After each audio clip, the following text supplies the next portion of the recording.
What if the Industrial Revolution had begun not in the mist-covered cities of England, but in the heart of the Ottoman Empire? What if the chimneys of the world's first great factories had risen not in Manchester, but in Istanbul, Bursa, and Thessaloniki? What if the roar of steam engines had been heard in the shipyards of the Golden Horn a century before it reached England? This alternate history began in the year 1579. An assassination attempt intended to alter the political balance in Istanbul failed. Sokollu Mehmed Pasha survived the attack, though he was severely wounded.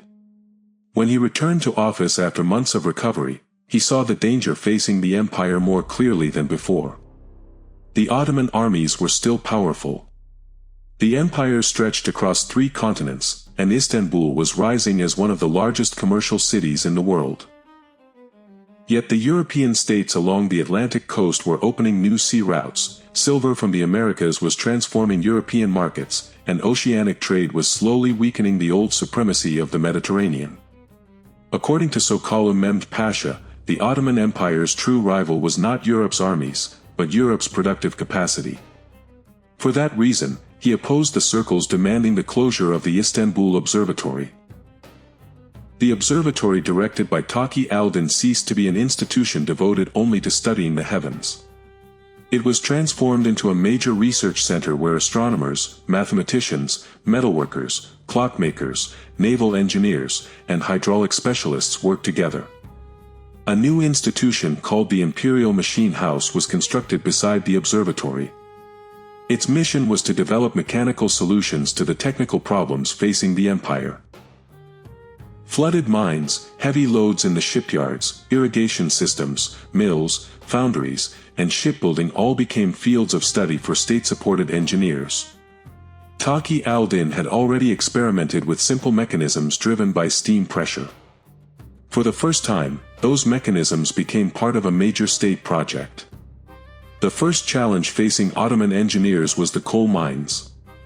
Rich coal seams existed along the Black Sea coast and in the Balkans. But as the mines deepened, underground water flooded the galleries and made it impossible for hundreds of workers to continue. Pumps powered by human labor were insufficient, and the amount of coal that could be extracted remained limited. Construction of the first large steam pump began in Istanbul in 1584. The machine was extremely heavy. Its boiler was made from copper and iron plates, fastened together with thick rivets. During the first trial, the boiler failed to withstand the pressure and exploded. The pistons of the second machine did not move. The third model worked, but lost all its pressure after only a few minutes. In earlier state projects, a failure of this scale would have ended with the punishment of the responsible craftsman. Sokollu Mehmed Pasha issued a different order. Every failed attempt would be recorded. The reasons why the parts had broken would be studied, and each new machine would be built by correcting the faults of the previous one. This decision created a fundamental change in the Ottoman understanding of science. Failure was no longer treated as incompetence, but as a stage in the production of knowledge. In 1589, the first operational steam pump was installed in a coal mine near Iregli. The machine was noisy, consumed large quantities of fuel, and required constant maintenance. Even so, it steadily removed the water gathering inside the mine galleries. The workers descended into coal seams that had previously been unreachable. Coal production doubled within a short period. The new fuel was first sent to the foundries of Istanbul. Furnaces capable of reaching higher temperatures produced stronger iron. Stronger iron made it possible to build more durable boilers and larger pumps. Improved pumps allowed the mines to descend even deeper. Coal, iron, and machine production formed a system that continuously strengthened itself. The Ottoman Industrial Revolution had begun. In the 1590s, the transformation reached the shipyards of the Golden Horn. The Imperial arsenal, the center of the Ottoman Navy, was a vast industrial zone employing thousands of workers. Ship timber was transported by human and animal labor, large components were raised with primitive cranes, and water inside the vessels was removed with manually operated pumps. Rotary mechanisms developed at the Imperial Machine House were installed in the shipyards. Steam-powered pumps drained the dry docks. Mechanical cranes lifted heavy cannons onto ships. Water-powered saws began cutting timber into uniform sizes far faster than before. The standardization of ship components shortened the construction time of a new galley by several months. The Ottoman government did not limit this method to the navy. In 1594, the regulation of measurements and manufacturing was proclaimed. Common units of length, weight, and volume were established throughout the empire. The diameter of cannons, the length of musket barrels, the dimensions of ship components, and the basic measurements of weaving looms were entered into official state records. Previously, every craftsman had used his own measurements.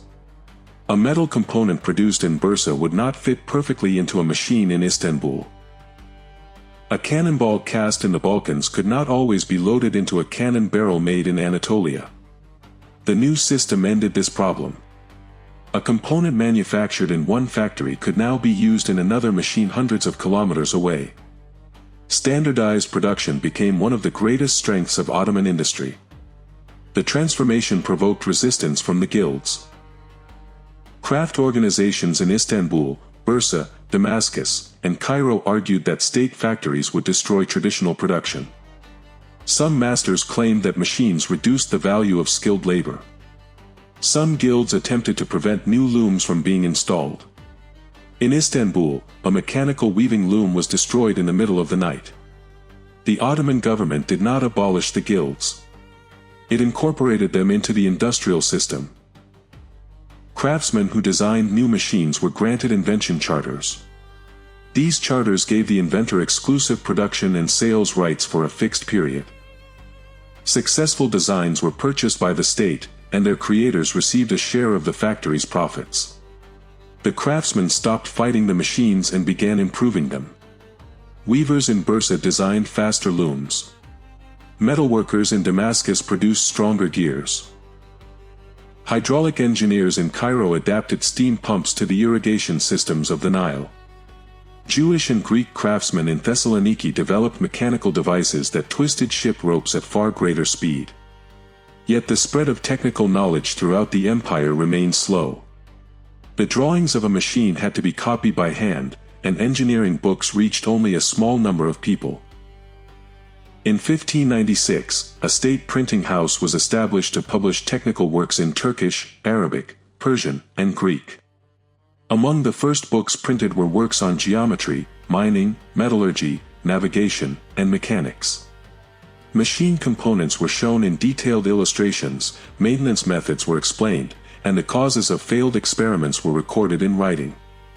Within a few years, engineering books printed in Istanbul reached Baghdad, Cairo, Damascus, Sarajevo, Buda, and Crimea. The vast geography of the Ottoman Empire ceased to be an obstacle to scientific development and became a major advantage.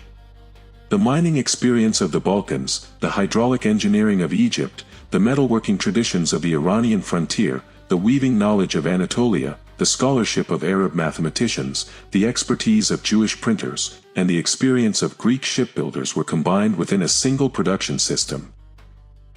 In 1603, the first major technical academy, called the Imperial School of Engineering, opened in Istanbul.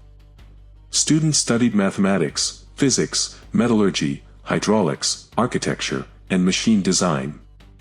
Admission was not limited to members of the court. The children of talented craftsmen, successful students from provincial schools, and selected young men from the army were also brought to Istanbul. Graduates were sent to different regions of the empire. Large silk factories were established in Bursa, woolen textile mills in Thessaloniki, paper works in Edirne, iron foundries in Bosnia, and mechanical irrigation workshops in Cairo. Industrialization faced its first major test during the Salauli rebellions in Anatolia. Drought, heavy taxation, and insecurity forced thousands of peasants to abandon their land and move toward the cities. The populations of Istanbul, Bursa, Ankara, Kayseri, and Aleppo expanded rapidly. The state constructed new working-class districts around the cities. Peasants who had lost their land were employed in textile factories, mines, shipyards, and weapons workshops. Workers received regular wages, grain from state granaries, and basic medical services. In return, they were subjected to extremely harsh working conditions. Factory shifts began at sunrise and continued until darkness. Coal smoke accumulated in poorly ventilated workshops, and exposed gears caused serious accidents. Women and children also entered industrial production, working long hours for low wages. Ottoman industrialization gave the empire immense power, but it also created a new social class. The wage laborers. These people were no longer tied to the land. Yet they did not own the means of production. Their survival depended on the continued operation of the factories and the regular payment of wages. When the Great Wars of Religion began in Europe in 1618, Ottoman industry drew the attention of the entire continent. The German principalities, the Habsburg armies, France, the Netherlands, and the states of Northern Europe were pulled into a prolonged war. Many European production centers were destroyed. Farmland was abandoned, ironworks were closed, and the price of weapons increased. The Ottoman Empire did not enter the war directly. Instead, it sold gunpowder, muskets, cloth, leather, cannonballs, and metal tools to both sides. Factories in Thessaloniki and Bosnia operated day and night. Ottoman cargo ships traveling along the Danube carried a steady flow of supplies into Central Europe. Customs revenues in Istanbul tripled within a few years. The European states became dependent on Ottoman production in order to continue fighting. The Ottoman government converted this dependency into diplomatic power. Ottoman commercial centers were opened in Marseille, Amsterdam, Venice, and London. Ottoman merchants began operating directly in European markets. Raw wool, timber, and mineral ore were imported from European countries, while processed textiles, weapons, machines, and ship components were exported in return.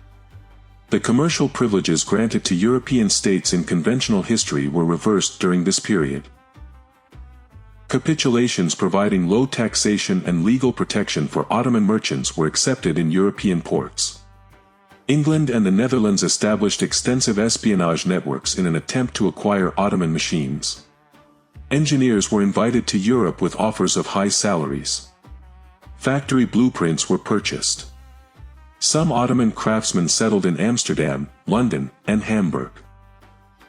The government in Istanbul prohibited the export of technical knowledge, but industrial secrets could not be completely protected. Beginning in the 1620s, simpler copies of Ottoman machines appeared in European cities. The European Industrial Revolution was born through the transfer of technology from the Ottoman Empire. Europe's factories, however, remained decades behind. Ottoman engineers were now concentrating on solving the greatest problem of the steam engine. The first engines consumed enormous amounts of coal, and the constant heating and cooling of the cylinders caused major energy loss. In 1627, a young engineer named Hasan Çelebi developed a new system in which steam was condensed inside a separate chamber. The main cylinder remained continuously hot. Steam was cooled and condensed in another section. The machine's fuel consumption fell dramatically. Hasan Çelebi's engine did more than pump water. It produced steady rotary motion. That motion was connected to weaving looms, millstones, metal presses, and sawing systems. In 1634, the first large textile factory powered entirely by steam opened outside Istanbul. The factory no longer needed to be built beside a river. Production could take place anywhere coal could be transported. The surroundings of Istanbul quickly filled with industrial districts.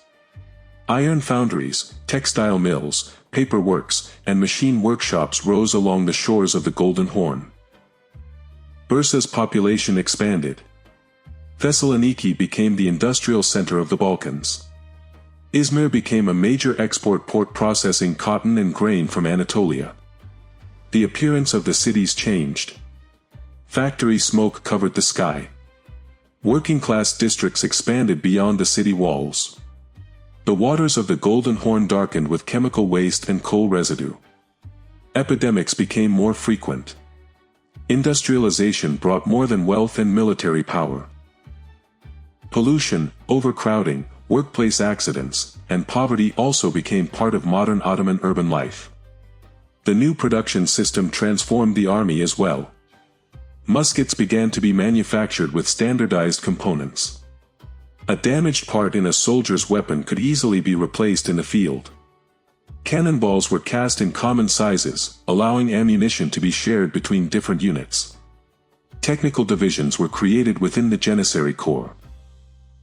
These divisions received training in machine maintenance, artillery, military engineering, bridge construction, and battlefield logistics.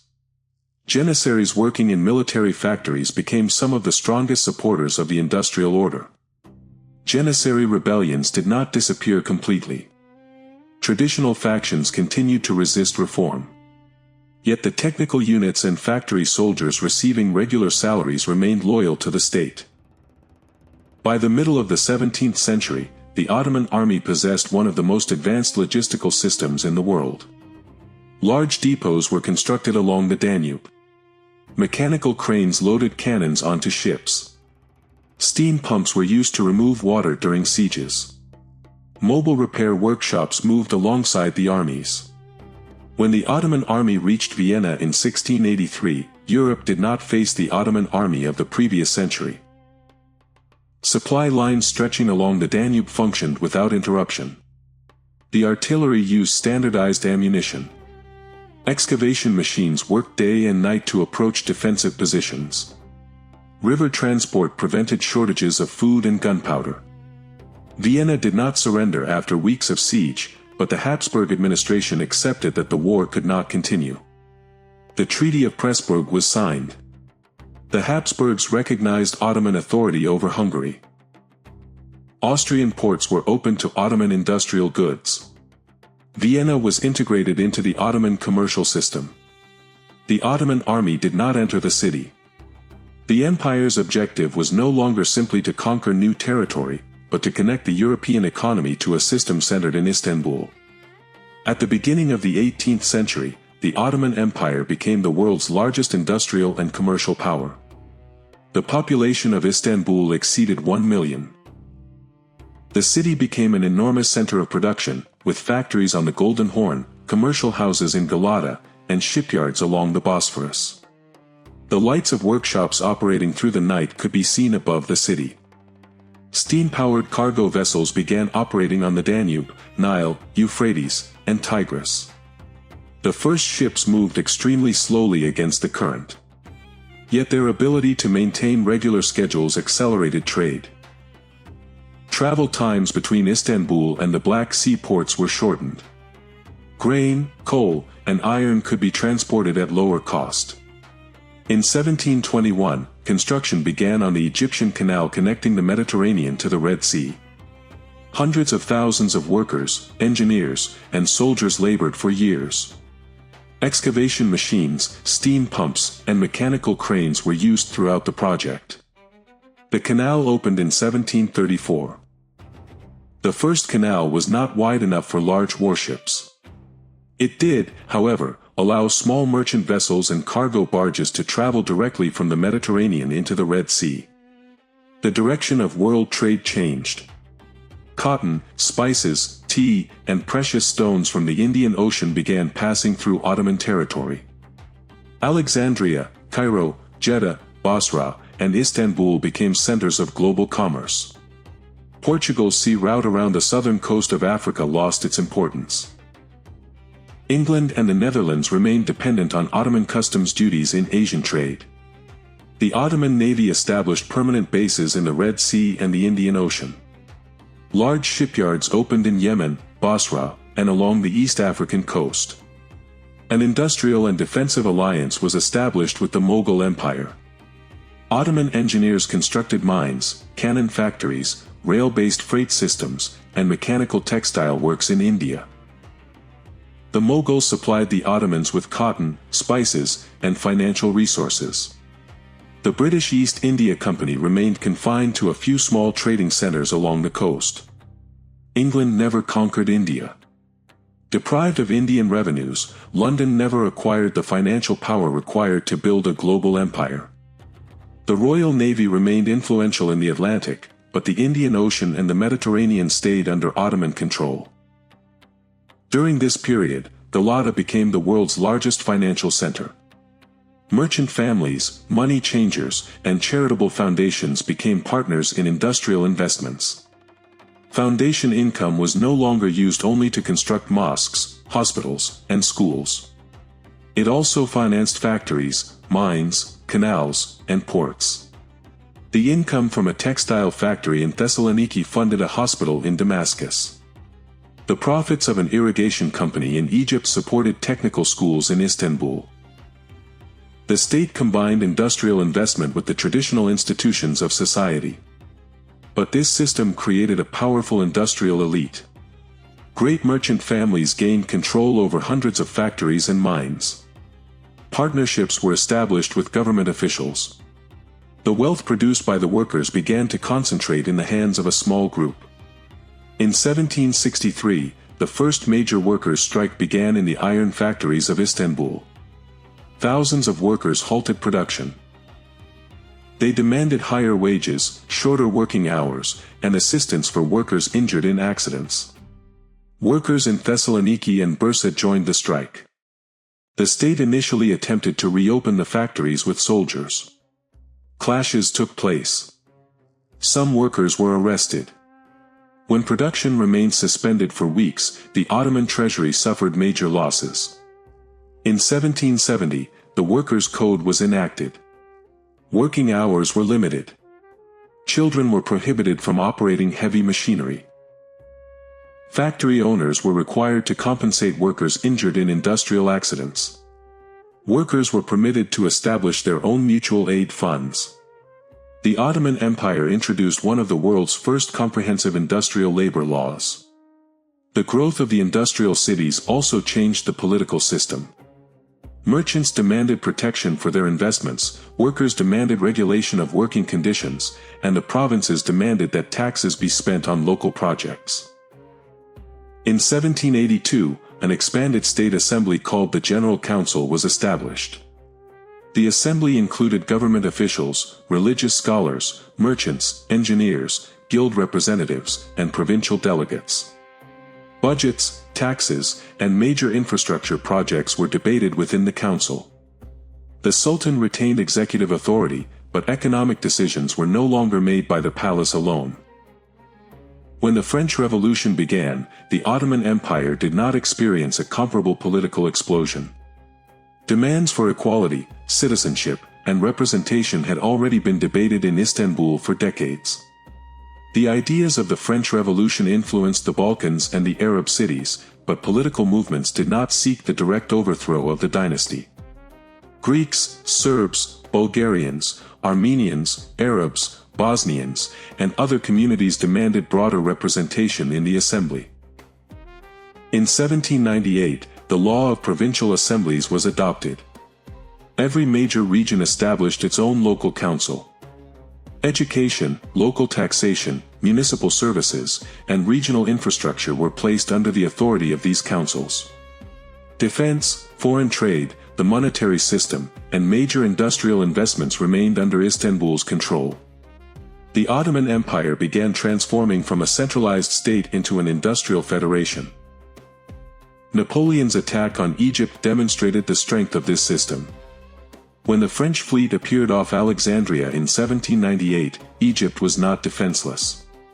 The provincial assembly in Cairo possessed its own army, local factories, and a powerful river fleet. French troops landed on the coast but failed to advance into the interior. Ottoman rail lines and steam-powered river vessels continuously transported reinforcements to the Egyptian army. The French fleet was defeated off Alexandria by Ottoman and British ships. Napoleon withdrew from Egypt several months later. The defeat ended French expansion toward the east. The 19th century became the century of Ottoman railways. The first short freight lines had connected coal mines with ports. Beginning in the 1810s, steam locomotives began carrying passengers and soldiers. Istanbul was connected to Edirne, Edirne to Thessaloniki, and Thessaloniki to Belgrade. Lines extended from Izmir to Konya, Ankara to Samsun, Cairo to Alexandria, and Damascus to Baghdad. In 1846, uninterrupted railway transportation became possible between Istanbul and Baghdad. Journeys that had once taken months were reduced to days. Goods, soldiers, newspapers, and ideas moved rapidly throughout the empire. This transportation system created a shared Ottoman citizenship. A student born in Damascus studied engineering in Istanbul. A Bosnian worker found employment in the factories of Bursa. An Egyptian merchant sent his products to Vienna. A journalist from Thessaloniki published newspapers in Baghdad. The Constitution of 1851 transformed the Ottoman Federation into an official political system. The state's new name became the Union of Ottoman Nations. The Sultan remained head of state. The government served with the approval of two assemblies in Istanbul. The first chamber consisted of representatives elected according to population, while the second was formed from provincial delegates. Turkish was the language of the central administration. Arabic, Greek, Armenian, Bulgarian, Serbian, and other regional languages received official recognition within the provinces. Nationalism did not disappear. Movements demanding independence still appeared in the Balkans. Arab intellectuals demanded broader autonomy. Armed rebellions occurred in some regions. Yet separatist movements failed to gain widespread popular support. The factories of the Balkans were connected to the Ottoman market. The railways conducted trade through Istanbul. The provinces were represented in parliament and elected their own administrations. Independence meant separation from a vast economic system. The Ottoman government preserved political unity by reducing cultural repression. The electrical age began in the second half of the 19th century. The main streets of Istanbul were illuminated with electricity. Electric motors were introduced into factories. Telegraph lines connected the entire empire. News from Baghdad reached Istanbul within hours. Technical schools developed into universities.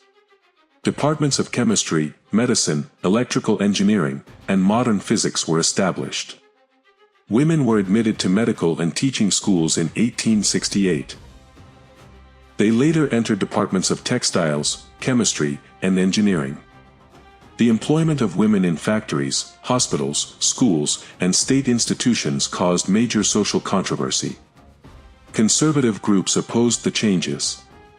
Demonstrations occurred in several cities. The state refused to retreat because the industrial economy required an educated workforce. By the end of the 19th century, female doctors, teachers, accountants, and engineers were working in Istanbul, Thessaloniki, Cairo, and Bursa. Ottoman industrial supremacy determined the political balance of Europe. England turned toward Atlantic trade. France preserved its influence in Western Europe. Germany, united under Prussian leadership, became a major industrial power. Russia emerged as the empire's greatest rival in the north due to its population and natural resources. Russia sought to expand toward the Black Sea and the Caucasus. The Ottoman navy preserved its supremacy in the Black Sea. Crimea remained an autonomous republic within the Ottoman Federation. The provinces of the Caucasus were strengthened with railways and oil pipelines connecting them to Istanbul. Russia failed to reach the warm seas. Germany's rapid rise transformed the balance of power in Europe at the beginning of the 20th century. The government in Berlin created its own economic system in Central Europe. It brought Austria-Hungary into its orbit and signed anti-Ottoman agreements with Russia. Germany's objective was to seize control of Danube trade, separate the Balkans from Istanbul, and gain access to the oil fields of Mesopotamia. In response, the Union of Ottoman Nations formed the Mediterranean alliance with France and England. England and the Ottoman Empire had been economic rivals for centuries. But Germany's growing dominance on the continent pushed the two powers closer together. France also turned toward cooperation with Istanbul in response to German pressure. In 1914, the assassination of the Austro-Hungarian heir in Sarajevo started the European War. Austria-Hungary declared war on Serbia. When the Serbian province within the Ottoman Federation was attacked, the government in Istanbul declared mobilization. Germany entered the war on Austria's side. Russia joined Germany's Continental Alliance because of its ambitions in the Caucasus and the Black Sea. France and England entered the war on the Ottoman side. The main theaters of the First World War were not primarily in Western Europe, but along the Danube, in the Balkans, around the Black Sea, and in the Caucasus. The Ottoman armies entered the war with a powerful industrial foundation. Factories in Istanbul, Thessaloniki, Bursa, Cairo, and Baghdad produced millions of rifles, artillery shells, trucks, and railway components. Ottoman oil facilities supplied fuel to the navy and motorized divisions. The Balkan railways continuously transported soldiers and ammunition to the front. Austrian armies advanced toward Belgrade but failed to break the Ottoman defenses. Armored river vessels on the Danube protected the supply lines. On the Caucasian front, Russian armies attacked toward Erzurum. Ottoman forces rapidly reached the region by railway. No reckless winter offensive was launched at Sarıkamış. The armies held their defensive positions, and Russian troops withdrew after suffering heavy losses. The Ottoman navy blockaded the Russian ports of the Black Sea. Egypt and the Arab provinces did not rebel during the war. These regions were represented in the federal parliament, received a share of oil and canal revenues, and elected their own local governments. British attempts to incite Arab tribes against Istanbul failed. The Ottoman and British armies did not fight each other at Gallipoli. British and French fleets passed through the Ottoman Straits and conducted joint operations against Russian ports in the Black Sea. In 1916, the Ottoman army entered Austrian territory. Industrial centers around Budapest were captured. In the same year, economic crisis and military defeats triggered a revolution in Russia. Russian forces withdrew from the Caucasus. In 1917, Germany launched a major offensive against France in the west. The combined production of British, French, and Ottoman factories stopped the German advance. Ottoman armored units reached Central Europe through the Balkans. Vienna fell in 1918. Germany requested an armistice several months later. Istanbul, Paris, and London emerged as the victors of the First World War. After the war, the Ottoman government did not annex new territories. Austria-Hungary was dissolved. Federal republics were established in Central Europe. Germany's military was restricted. A socialist government came to power following the revolution in Russia. The League of Nations was established at the Istanbul Peace Conference of 1920. Its headquarters was placed in Istanbul. The straits remained open to international commerce, but military control stayed in the hands of the Ottoman Navy. The war had strengthened the union of Ottoman nations. Yet millions had died, and the Balkans and the Caucasus had suffered immense destruction. After the war, workers demanded greater rights. Soldiers returning from the front demanded political representation. Women who had served in factories and hospitals during the war organized for the right to vote. Universal adult suffrage was introduced in 1924. The powers of the Sultan were restricted even further. The government became fully accountable to parliament. The Ottoman dynasty continued to serve as the symbolic head of state. The global economy collapsed in 1929. The Galata Stock Exchange crashed. Orders from Europe declined. Hundreds of factories in Thessaloniki, Istanbul, and Cairo closed. Millions of workers became unemployed. The economic crisis intensified political polarization.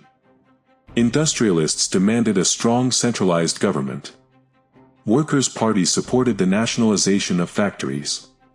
The provinces demanded greater authority to implement their own economic policies. In Germany, the anger created by defeat in the war and the economic crisis brought an extremist nationalist movement to power. The government in Berlin became a one-party regime in 1933. The new German leadership sought to destroy the order created after the First World War, retake Austria, break apart the Balkans, and gain access to Mesopotamian oil. The fascist government in Italy allied itself with Germany. As Europe prepared for another war, the Union of Ottoman Nations began a major rearmament program. Aircraft factories opened in Istanbul and Bursa. Tank and engine plants were established in Thessaloniki. Baghdad increased oil production. Germany invaded Poland in 1939. England and France declared war on Germany. The Ottoman government announced armed neutrality during the opening stage of the war. It closed the straits to German warships and sold oil, vehicles, and ammunition to England and France. Germany occupied France in 1940. Italy attacked across the Mediterranean. German armies attempted to draw the Balkan states into their alliance, but most of the Balkans were part of the Ottoman Federation. Berlin understood that it could not reach the Mediterranean or the Middle East without breaking the Ottoman system. In the spring of 1941, Germany declared war on the Union of Ottoman Nations. German forces attacked the Ottoman frontier in Central Europe through Austria. The Italian navy targeted Ottoman ports in the Adriatic and the Mediterranean. At the same time, Germany invaded the Soviet Union. One of the largest fronts of the Second World War formed along the Danube. Ottoman defenses concentrated around Belgrade, Budapest, and Sarajevo. German air raids targeted the factories of Thessaloniki and Istanbul. The shipyards of the Golden Horn suffered heavy bombing. For the first time in its history, Istanbul became the center of a major aerial war. Anti-aircraft batteries were placed on both sides of the Bosphorus. Factories were relocated into the interior of Anatolia. Ankara, Konya, and Kayseri became major centers of wartime industry. Egypt and the Arab provinces became the principal logistical center of the Allied powers. No major front could be opened against the Ottoman system in North Africa. Egypt possessed a powerful federal army. The Suez Canal was jointly protected by the Ottoman and British navies. The oil fields of Baghdad and Mosul became the primary source of fuel for the Allied war economy. German intelligence attempted to provoke uprisings in the Arab provinces. Weapons and money were sent to anti-Ottoman groups. Yet the local assemblies and Arab armies remained loyal to the government in Istanbul. The war was not fought only on the battlefield. In German-controlled Europe, Jews, Roma, political opponents, and other groups were systematically persecuted. The Ottoman government issued the Refuge Decree in 1941. Hundreds of thousands of people fleeing German-occupied territories were transported to the ports of Thessaloniki, Istanbul, Izmir, and Alexandria. Ottoman diplomats in European cities issued transit documents. Despite these efforts, millions of people died in German extermination camps. In 1942, German forces broke through the Danube front and approached Belgrade. The Ottoman army did not evacuate the city. After months of fighting, the German advance was stopped. Ottoman tanks and British aircraft fought together on the front. In the east, the Soviet army stopped the German invasion. The direction of the war changed in 1943. Ottoman armies launched a counteroffensive in the Balkans. Tanks produced in Thessaloniki crossed the Danube. British and Ottoman troops landed in southern Italy. Rome fell in 1944. That same year, Ottoman forces reached Vienna. Soviet armies were advancing into Germany from the east. Berlin was surrounded in the spring of 1945. Ottoman and French troops entered the southern districts of the city, while Soviet armies entered from the east. Germany surrendered. At the end of the Second World War, the Union of Ottoman Nations became one of the three great powers of the world. The other two were the United States and the Soviet Union. England and France emerged from the war with severe economic losses. The reconstruction of Europe depended on Ottoman and American loans. The World Organization of Nations was founded at the Istanbul Conference of 1946. Its principal headquarters opened in Istanbul, with a second center in New York. The Union of Ottoman Nations became a permanent member of the Security Council. After the war, independence movements accelerated across the remaining European colonies. India did not fight a war of independence because it had never become a British colony. The Mughal state had transformed into a constitutional federation during the 19th century and maintained its close relationship with the Ottoman system. Most of Africa had never been completely divided among European empires. North Africa remained inside the Ottoman Federation. Ports in East Africa were under the economic influence of companies based in Istanbul. Colonialism did not disappear. It simply took a different form. Ottoman companies controlled mines, ports, and railways across Africa and Asia. Local populations were employed at low wages. Economic decisions were made by major capital groups in Istanbul and Cairo. Movements demanding equality and economic independence emerged in those regions after the war. In 1952, the Union of Ottoman Nations adopted a new constitution. The official name of the state became the Ottoman Federation. The Sultan was reduced to a completely symbolic position. The Prime Minister of the Federation governed with the support of a popularly elected parliament. The provinces received broad powers over education, culture, local economies, and security. Anatolia, Rumelia, Bosnia, Serbia, Bulgaria, Macedonia, Albania, Syria, Iraq, Palestine, the Hijaz, Yemen, Egypt, Libya, Tunisia, Algeria, Crimea, and the Caucasus governed their own assemblies within the federation. Common defense, foreign policy, currency, and energy systems were coordinated from Istanbul. During the Cold War, the Ottoman Federation acted as a third power between the United States and the Soviet Union. The Soviet Union threatened Ottoman influence in the Black Sea and the Caucasus. The United States sought a greater role in Mediterranean commerce and the oil trade. Istanbul did not fully align itself with either bloc. It formed its own defensive alliance. States in the Mediterranean, the Middle East, and India joined the economic and defense union centered in Istanbul. Universities in Baghdad, Cairo, and Istanbul became leading centers of nuclear physics, aviation, and electronics. In 1957, Ottoman scientists conducted their first intercontinental rocket test. In 1961, the first Ottoman satellite, named Hurriyet, was launched into space. The launch took place from a space center near Konya. Millions of people watched the broadcast in the public squares of Istanbul, Cairo, Thessaloniki, and Baghdad. The scientific tradition that began in Taqi al-Din's observatory had reached space 4 centuries later. In 1969, the joint space program of the Ottoman Federation and India sent humans into lunar orbit. In 1973, the first Ottoman astronaut to land on the moon carried a symbol of the observatory representing humanity's shared scientific heritage beside the flag of the Federation. The state that had started the Industrial Revolution also became one of the founders of the space age. But the Ottoman Federation was not a paradise of prosperity. Istanbul, Thessaloniki, and Cairo ranked among the richest cities in the world. Yemen, Eastern Anatolia, the Sahara, and regions in the African interior continued to struggle with poverty. Industrial families controlled major corporations. The influence of money and media could be felt in elections. Separatist movements continued in some provinces. The distribution of oil revenues caused constant tension between the Arab provinces and Istanbul. The industrial regions of the Balkans demanded larger budgets. Farmers in Anatolia protested against cheap imported goods. Labor unions demanded participation in the management of factories. Because of its size and diversity, the federation became a state governed through constant negotiation.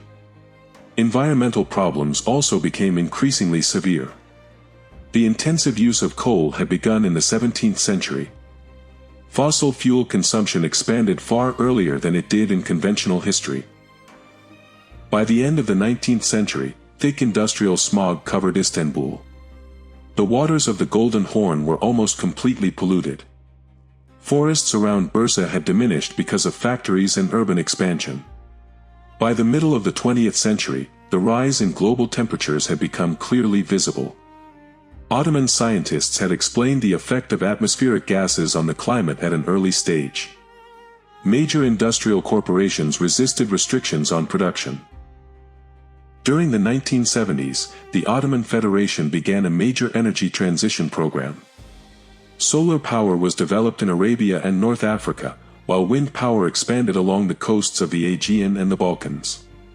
Nuclear power stations were constructed in Anatolia and Egypt. A large number of coal-powered factories were closed. The state that had started the Industrial Revolution became one of the first great powers to attempt to control industrial pollution. By the 21st century, the political and cultural center of the world was not concentrated in a single region. Istanbul, New York, Delhi, Cairo, and Beijing rose together as the most important cities of the global order. London remained a powerful financial center, but never became the center of the world. England never ruled India, Egypt, or the Middle East. English became an important language of trade, but it never became the single dominant language of global diplomacy. Turkish, Arabic, and French were used alongside English with equal status in international institutions. A significant part of scientific and engineering terminology came from Ottoman Turkish. International terms for steam pressure, engine power, standardized components, and mechanical production were derived from the first engineering books printed in Istanbul. World history textbooks began their account of the Industrial Revolution with the Iregli steam pump of 1589. Taqi al-Din, Hassan Chalebi, and the Imperial machine house were taught as founders of the modern age. Bursa replaced Manchester as the symbol of industrialization, Thessaloniki replaced Birmingham, and Izmir replaced Liverpool. The remains of the first factories along the Golden Horn were preserved as World Heritage Sites. The Museum of the Industrial Revolution in Istanbul displayed the first steam boilers, mechanical weaving looms, and standardized weapon components. The Ottoman Empire survived not through military conquest, but through the power of production. The industrial system strengthened the central state. Factories created a new working class. Railways connected distant regions. Local assemblies replaced nationalist rebellions with political struggle. During the First World War, the Ottoman state was not the empire that collapsed and had its territories divided. It became one of the victorious powers that reconstructed the European order. During the Second World War, it was not a weak state waiting to be occupied. It became one of the great industrial powers fighting Germany across the Balkans, the Mediterranean, and the Middle East. At the end of the 20th century, the Ottoman dynasty still lived in Istanbul. But its members were no longer absolute rulers commanding armies. They served as symbolic heads of state representing the historical unity of the federation. Real power belonged to elected parliaments, provincial governments, trade unions, universities, and major industrial institutions. This entire order began with a single decision made in 1579. The Istanbul Observatory was not destroyed. Taqi al-Din's research was not abandoned. Steam power was not treated as a palace entertainment or a theoretical curiosity. It was applied to the mines, factories, ships, and armies of the state. An observatory became an engineering academy. An engineering academy produced the first steam pump. The first steam pump extracted more coal. Coal produced stronger iron. Iron created larger machines. Machines built factories, factories built cities, and cities created a new society. The modern age began not in northern England, but along the coal and iron corridor between Istanbul and Iregli. The factory smoke rising above the Bosphorus became the first sign of a new world. The Ottoman Empire did not enter history as a state that lost territory, accumulated debt, declined, and finally collapsed. It survived as the world's first industrial federation, connecting 3 continents through railways, factories, ports, and a shared political system.